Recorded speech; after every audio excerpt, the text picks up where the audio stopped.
Assalamualaikum warahmatullahi wabarakatuh. Selamat malam sahabat pendengar semuanya, bertemu kembali di channel Ublok TV Info. Malam ini kita akan update ya tentang beberapa agenda pertemuan dari core team sendiri yang dilaksanakan pada hari ini, yaitu ya kita sudah melihat bahwa China ya itu kalau misalnya firework di Cina sana itu tidak bisa diakses dengan seperti mudahnya kita mengakses firework di Indonesia tentunya. Nah, mereka butuh PVN karena banyak sekali situs-situs yang di Cina dari luar negeri itu diblokir oleh pemerintah Cina. Makanya mereka akan menggunakan PVN untuk mencari informasi dan mendownload tentang walaupun firework itu besarnya di Cina. Nah, itu segelintir bahwa info firework ya teman-teman, yang mana di China itu tidak semudah di negara-negara lain.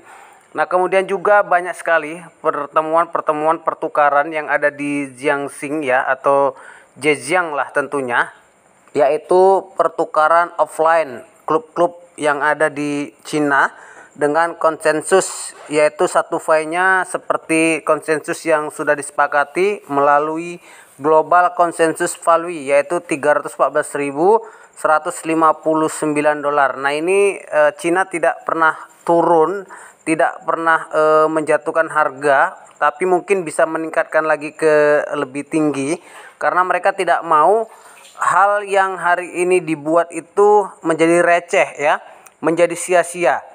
Nah, jadinya Cina tetap bertekad bahwa semua yang mereka lakukan harus bernilai dengan sangat akurat dan sangat besar sekali. Nah, kemudian juga banyak sekali ya mall-mall offline di Cina juga melakukan hal yang sama, yaitu dengan konsensus $314.159.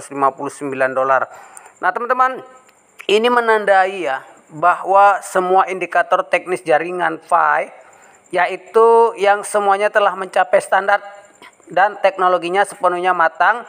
Ini juga menandai fokus pekerjaan core team sendiri ya, dan telah memasuki tahap baru. Artinya teman-teman, jaringan Wi-Fi dan konstruksi awal jaringan dalam lingkaran perintis hingga jangkauan ke semua penduduk dunia akan dilakukan oleh firework.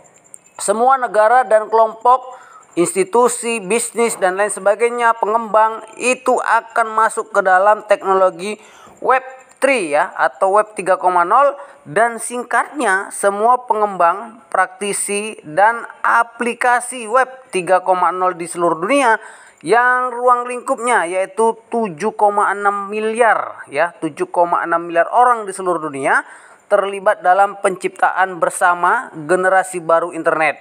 Nah, jadi pertemuan ini juga menjadi tindakan kunci, satu penggapaian dan satu ledakan ke depannya. Ini juga akan menjadi simpul-simpul kunci dan transisi antara yang lama dan yang baru. Dengan jaringan Wi-Fi dan Web 3.0 muncul dari visi bersama orang-orang di seluruh dunia, yaitu menyatakan bahwa era lama sepenuhnya berakhir dan diganti dengan era baru blockchain, agar menyebar dengan cepat menggunakan teknologi yang sudah dibuat sedemikian rupa sehingga semuanya akan mudah terlaksana. Universitas Stanford ya berada di peringkat kedua dunia, merupakan universitas terbaik ya. Teknik komputer berada di peringkat pertama dan sudah menciptakan banyak sekali orang-orang yang berpengaruh dalam teknologi, keuangan, ekonomi, dan lain sebagainya melalui Universitas Stanford. Dan situs web resmi ya secara resmi mengumumkan jaringan Pi ya ini sangat dikagumi. Nah, jadi mahasiswa-mahasiswa Stanford sudah dikumpulkan oleh Nicholas Kokalis, mungkin entah beberapa generasi, dan dia memperkenalkan Pi ini ke depannya kepada murid-murid atau mahasiswa-mahasiswa, sehingga ke depannya mahasiswa Stanford itu bisa mengadopsi konsep dari sistem Pi ini ya. Dan Dr. Nicholas saat ini melakukan sesuatu yang betul-betul diidam-idamkan oleh seluruh dunia. Elon Musk ya, orang yang paling kaya di dunia, dia tidak memikirkan lagi bagaimana kekayaan menghimpun ya, atau menghimpun kekayaan yang banyak untuk dirinya. Bahkan dia tidak berpikir lagi membuat perusahaan-perusahaan di seluruh dunia yang mana akan menjadi kekayaan yang luar biasa. Dia berpikir bagaimana dengan kekayaan yang sudah terjalin tercipta saat ini, dia sampai-sampai bercita-cita untuk membuat sebuah kapsul, sebuah roket ya, Apollo dan lain sebagainya, dan ingin hidup di luar bumi, yaitu di planet Mars. Nah, ini artinya orang yang punya pemikiran untuk orang banyak masa depan. Sehingga apabila bumi nanti dalam keadaan sempit, maka apakah bisa hidup di Mars? Begitu juga Nicholas Kokkalis. Dia tidak memikirkan bagaimana bisnisnya untuk diri sendiri, keluarganya, dan teman-temannya. Tetapi bisnis ini diciptakan untuk seluruh manusia, yang mana kedepannya akan membuat sebuah perekonomian ya, dengan gaya yang sangat baru. Nah, profesionalisme yang rajin dan pendiam seperti Nicholas Kokkalis ini membuat konstruksi rantai publik ya, super publik sebenarnya ya di dunia.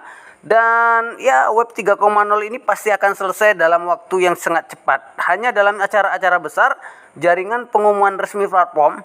Meski selama periode ini media terkenal di seluruh dunia seperti Yahoo Finance ya, British Continental News BBC, dan kemudian laporan media radio Korea Selatan, Vietnam, dan negara-negara lain, Dr. Nicholas Kokkalis tidak pernah muncul ya, dan jarang menerima wawancara media. Tetapi ya, sekarang ini lebih sering gitu. Seperti yang pernah dikatakan dokter, untuk melihat sesuatu yang ya pasang surut di dunia luar, hanya untuk melakukan pekerjaan substantif ya. Dan situs web resmi Stanford secara terbuka merilis bahwa Dr. Nicholas Kokkalis, pendiri Pi Network, akan berpidato pada hari ini tanggal 3 Oktober untuk secara resmi merekomendasikan Pi Network kepada dunia.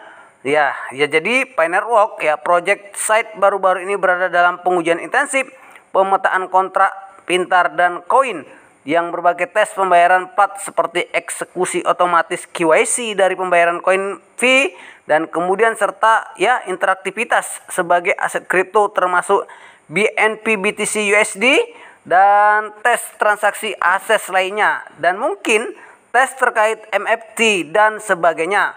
Rantai publik yang hebat akan online. Keluarga bahagia bis setiap hari memiliki kabar baik fungsi pemindahan pi setelah dikembangkan. Ini harus diketahui semua orang ya, semua orang harus mengetahui ini dan lebih bersemangat untuk pembayaran kartu bank Pi ya, Pi yang akan diluncurkan. Itu bisa menjadi dunia tanpa batas, gratis, hukum nasional. Tim Nicholas Kokkalis dan core tim ya tentunya untuk keluarga Pi, dan berpikir terlalu bijaksana untuk sudut pandang dunia. Nah, jadi tautannya dari link Stanford sendiri bahwa di sini dikatakan bahwa blockchain menggunakan ya sistem teknologi attachment seperti itu, dan kemudian ya Pi adalah cryptocurrency baru, social cryptocurrency baru ya, yang akan digunakan seluruh masyarakat dunia tentunya. Nah, jadi speaker ya atau pembicara pada kesempatan itu yaitu ada instruktur dari Stanford ya, kemudian ada ya teman-teman core team lah tentunya, dan kemudian Nicholas Kokkalis tentunya.